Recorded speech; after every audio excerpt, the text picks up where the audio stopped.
Man, oh man. Growing up as a Nigerian is not for the weak. You gotta have really tough skin to get through all those years of your life. I'm surprised I even made out alive. I'm kinda glad that I had the opportunity to go to school as an African because it really showed me that niggas are truly cruel. You could be having a great conversation with a group of people and then you tell them that you're African and boom, all of a sudden the whole pace of the conversation just switches. Now all of a sudden you're in a Call of Duty lobby fighting for your life. Wait, you're African? Yeah? Hey, nah, I knew I smelled something. Wait, where's your zebra that you wrote here? Hey, you want some goat meat, T'Challa?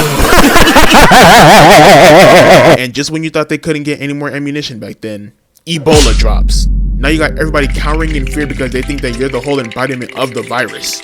Now luckily at the schools that I would go to, there would typically be a lot of Africans there, which I ended up becoming good friends with, just because I was not finna go through all that on my own. We had to stick together, which ended up getting us cooked even more because now people were like, hey look, it's the African tribe!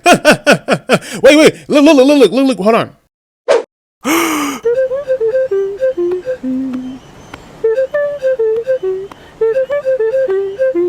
As well as being African, I also had a father who thought the idea of just having a bald fade for my main haircut was always just the best idea, literally every time, which only made my situation even worse. And then you got the people who don't know how to say your name or your last name. They act like trying to read your first or last name is like trying to decode a forbidden voodoo language from 200 BC. Now my first name is pretty normal, but my last name, oh my god, my last name. That right there is where people get stuck. Alright, Mikey, here. Danny, present. Sarah, there, I saw you earlier. Shazi, what the here, bruh, here. Like, why did you even bother trying to say my last name? You really didn't have to do that. You didn't even say their last names. If you know that you don't know how to say it, then just don't even attempt. You could have just said the first letter or something. Now both of us look kind of stupid, don't you think? You just trying to embarrass me. Huh? You think this is funny? You think this is a game? Man, f you. In another one of my videos, I had mentioned this, but growing up as an African also meant going to so many parties, bruh. Almost every week, my mom would have a party on schedule that me and my siblings had to go to. Couldn't even say no, which was honestly a good thing and a bad thing at the same time, because we got to eat some amazing African food, but that's about it, honestly. Everything else was just kind of meh. Like as a kid, nothing really happened at African parties. We were just kind of... No.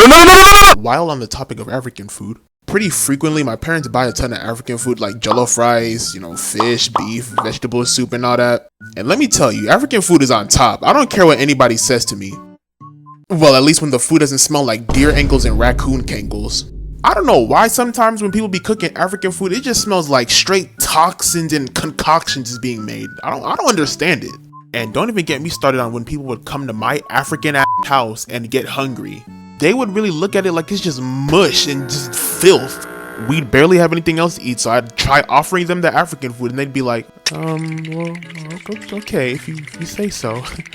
Meanwhile, as I'm demolishing my plate, I take a look at them and they're taking the littlest bits and nibbles of food. They don't even end up finishing the plate, which I'm not finna get mad at them for, but they just don't get it. But yeah, overall being African is pretty fire, I definitely recommend giving it a shot. Even though this entire video was low-key about me getting flamed for being African, I definitely give it a 9 out of 10 on Yelp, as well as give it a...